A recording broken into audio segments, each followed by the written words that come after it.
believe you might be the man for the job.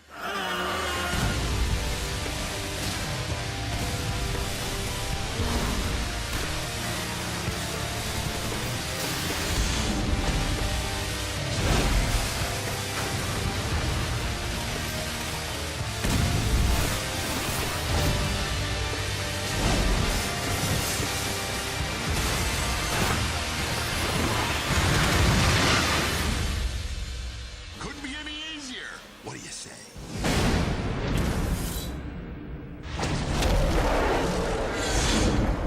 Rage was both amazing and disappointing. The story of Rage is basically the disappointing part because it is extremely weak. Sorry, my throat. What's the word? The main plot is, in the year 2030 something, I think 35, an asteroid called Apophis will hit Earth, and basically that's the cause of the wasteland. Basically, people have made civilizations in places such as Wellspring and Subway Town, but there's also 3 clans of bandits. There's the Ghost Clan, who are pretty much, best way I can put it, fast, acrobatic and deadly, and like to throw knives at you.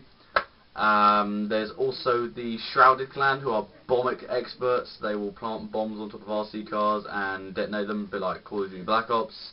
And then you've also got the Wasted Clan, who are British, but they are so stereotypical it's unbelievable. They have metal and bone-like weapons, but they'll always go, fuck you, or, oh, motherfucker, oh, fuck you, you know, that. It does get annoying, but I've only met them once or twice. What's it called? Getting out of the main plot, you play as a random guy who was pretty much, you got put in this arc thing. And basically this is they had plenty of these arcs pushed underground in Earth. And basically these were supposed to protect you from the asteroid hit. You emerge from your arc, everyone is dead except for you. So basically you have to get the hell out of there. Whilst doing that, you meet a guy called Dan Haggard who saves you. And basically he's voiced by John Goodman, who did the voice of Sully in Monsters Inc. And I don't know why I'm saying this, but he was Fred in the Flintstones movie. What else is there? After you help him do a few jobs, one of his family gives you a vehicle. This vehicle is called the Dune Buster, and this is the main vehicle, the first main big vehicle you're given. You get another one called I think it's called the Pumper, but it's basically a shitty little quad bike, which is not very good. It's okay. Sorry, I got a bad cough. Basically, that's that. It's your main mode of transport. You can win more cars by doing races and stuff, but for the most part, this is the one you're stuck with. After that, you have to head towards Wellspring, I mean. And basically there you'll meet people like Sheriff Black and Mayor Clayton, and they will give you assignments and tasks to do. There's also Wellspring Speedway. So you can go racing, get some racing certificates, buy guns and upgrades for your car, and stuff. So that's really, really cool. But story-wise, the game did let me down a little bit. That's the only problem. It's very weak. Basically, this game at times does feel like a chore, because with me, it's a good story. Makes me want to keep going. Makes me want to find out. For example, Gears of War 3, when Marcus's dad might be alive. Well, oh shit, he's going to be alive or not? We want to find out. So that made me carry on. This just seems pointless. You know, basically this looks like a tech demo for the new engine, personally. But anyway, let's go on to the controls. Was it next? So I'm just looking through my script and looking down at it at the same time. Controls, right. Okay. Controls. As I expected from it's not ID Software, the company themselves, now I know, have stated id Software, right. id Software, the controls are perfect. Especially for Xbox 360. Some of my friends had a problem though. For example, let me get a controller quickly. Actually, is there one on this? Yeah, here. Basically, in the game, in the default controls, A is interact and Y is jump. My friends hated this, and they switched it around to control 2, which basically is A for jump and Y for interact. I stuck with the default controls. I find it fine. You don't have to jump that much anyway. But if you have to jump a lot, then yeah, I would have preferred A. But you don't honestly have to jump that much, so it's not a big issue for me. I'm fine with the controls. The combat and PS3 users, obviously that's X and that's triangle, but you know I got it on Xbox. The combat this year, if I had to give a award for gameplay, this would be it. It's so fluent, it flows well. 60 frames per second really helped this game out, and it's absolutely amazing. It's like no slowdown whatsoever. I haven't even had any frame rate issues on the game. And also, one of the best things in addition wise to this game is the wing stick. Holy shit, they hyped this thing up, and I'm so glad they did. It's basically like a boomerang with blades on it. You launch the shit, and it cuts some guy's head off. Epic. I love it. It is so good. It's so satisfying as well to get shotgun and sniper rifle kills. Every time I got a headshot on sniper rifle, I was like, me and my mates made a reaction like, "Oh, ow, that's gonna end the morning," you know that. It looked good. Shotgun ones, fire the bastard. The guy flies back. id Software games. I'm still trying to get used to it.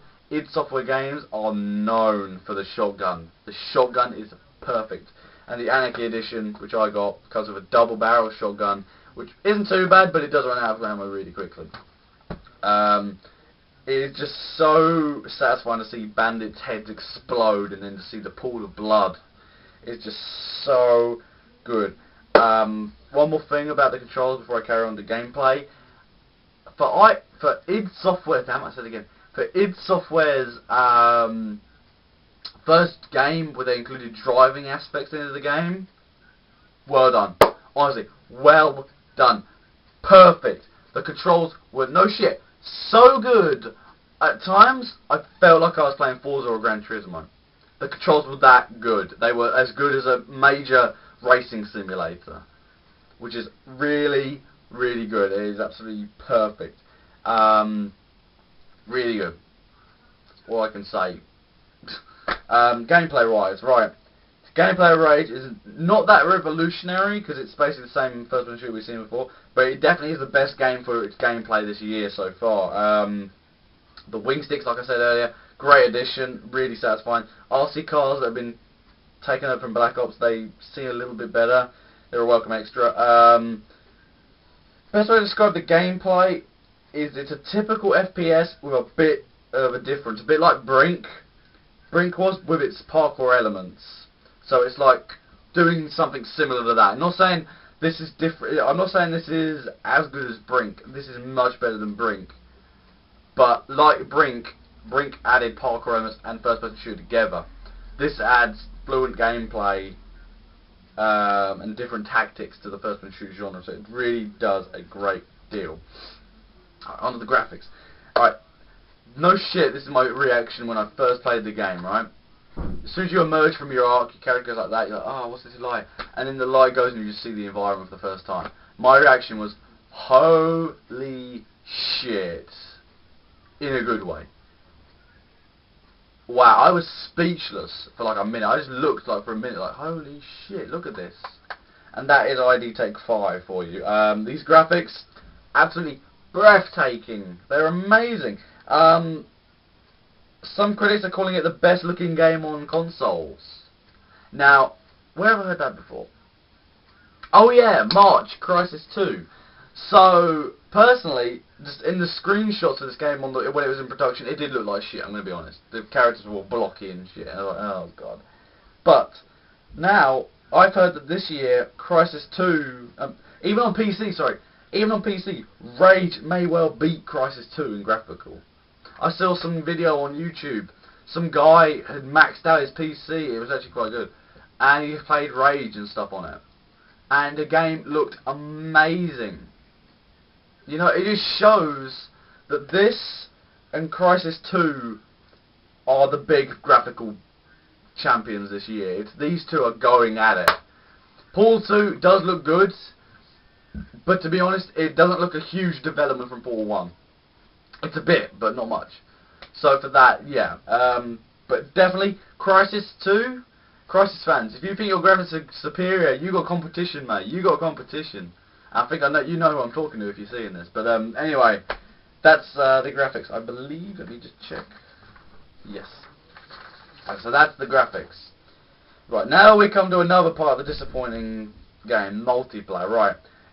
Despite me saying the controls were perfect and stuff, but the driving, I so wanted there to be FPS action on this game. I would have loved to have leveled up my character, gotten the weapons and stuff, used wing sticks, being a mutant. I mean, Jesus Christ, there's so many ideas I had in my head that I was hoping would be in the game, and basically they just didn't bother with it. They just put driving into it.